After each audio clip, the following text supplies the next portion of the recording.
वहीं किसानों के मुद्दे पर कांग्रेस ने सरकार को घेरा है। हरियाणा कांग्रेस के अध्यक्ष कुमारी सैलजा का बयान कि किसानों को भड़का नहीं रही है कांग्रेस, एक के बाद एक काला कानून केंद्र सरकार ला रही है। किसान खुद समझते हैं कि उनके साथ क्या हो रहा है।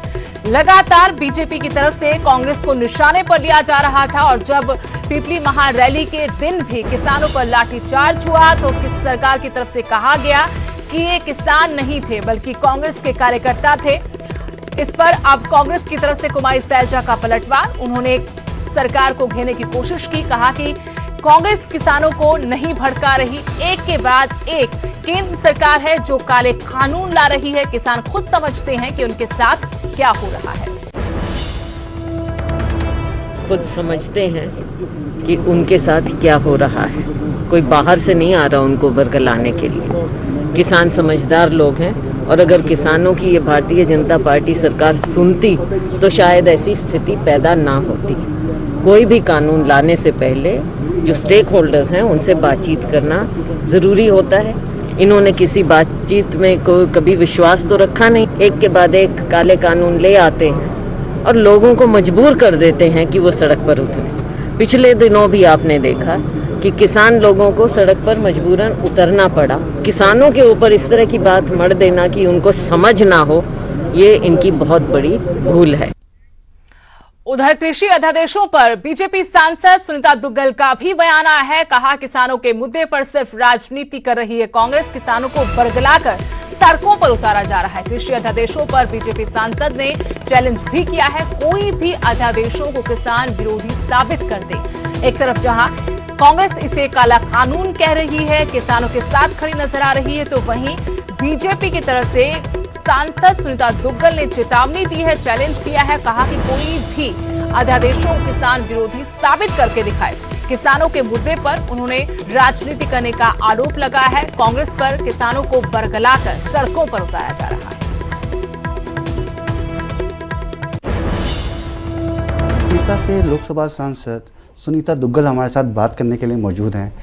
मैम, सबसे पहले जानना चाहूँगा कि मानसून सत्र चल रहा है, सोशल डिस्टेंसिंग के नॉर्म्स और प्रोटोकॉल्स में संसद का सत्र कैसा चल रहा है, कैसा अनुभव है आपका? देखिए, बहुत ही असाधारण परिस्थितियों में जिस तरह से हमारे आदरणीय स्पीकर साहब ने सभी चाक चौबंद प्रबंध करके सभी सांसदों को वहां पर बुलाकर और ये सदन की कार्रवाई जो शुरू की है, ये बहुत ही मैं कहूंगी कि असाधारण है, अपने आप में अभूतपूर्व है। क्योंकि इससे पहले जो है इस तरह का माहौल कभी रहा नहीं और ये भारत के लोकतंत्र के इतिहास में पहली बार ऐसा हो रहा है। इसके अंदर पहला ही दिन जो है वो बहुत ही प्रोडक्टिव रहा और इसके अंदर 25 के करीब बिल जो है वो पेश किए गए, जिसमें से 2 बिल पास भी हुए। बिल की बात करें तो कहीं ना कहीं किसानों के समूह काफ़ी परेशान भी दिख रहे हैं। कोरोना काल में वो मजबूर होकर उन्होंने प्रोटेस्ट किया, और जैसा कि पिपली में हुआ और राजस्थान में हो रहा है, उत्तर प्रदेश में हो रहा है, और अभी भी काफ़ी किसान प्रोटेस्ट के माध्यम से दिल्ली आना चाह रहे हैं जिनको रोका गया है।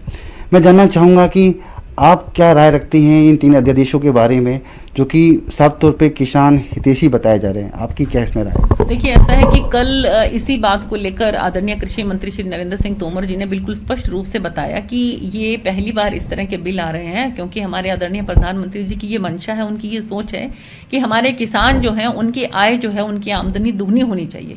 तो ये उसी तरह का बिल है जिसके अंदर हमारे जो किसान भाई हैं उनकी आय को दुगना करने का जो है एक प्रावधान है। मंडियां जो है हमारी वो भी ऐसे कैसे ही चलेंगी, लेकिन उसके साथ साथ उनको और भी जो है वो सहूलतें दी जा रही हैं। तो इसको जरूरत है कि इसको ठीक तरीके से इसकी व्याख्या। हरियाणा के किसान एक तरफ जहां कृषि अध्यादेशों का विरोध कर रहे हैं तो वहीं कुरुक्षेत्र के पिपली में हुए लाठीचार्ज का भी किसान विरोध कर रहे हैं। किसानों पर दर्ज मुकदमों के विरोध में किसान लगातार ये विरोध प्रदर्शन कर रहे हैं। प्रदेश के सभी जिलों में किसानों का धरना जारी है। हम आपको करनाल कुरुक्षेत्र की तस्वीरें दिखा रहे हैं जहां किसान और आड़ती धरने पर बैठे हैं और प्रदेश सरकार के खिलाफ अपनी नाराजगी जाहिर कर रहे हैं। इन्होंने कृषि अध्यादेशों को रद्द करने की मांग की है। हरियाणा में 19 सितंबर तक किसानों का धरना जारी रहेगा। 20 सितंबर को किसानों ने हरियाणा में चक्का जाम की चेतावनी दी है।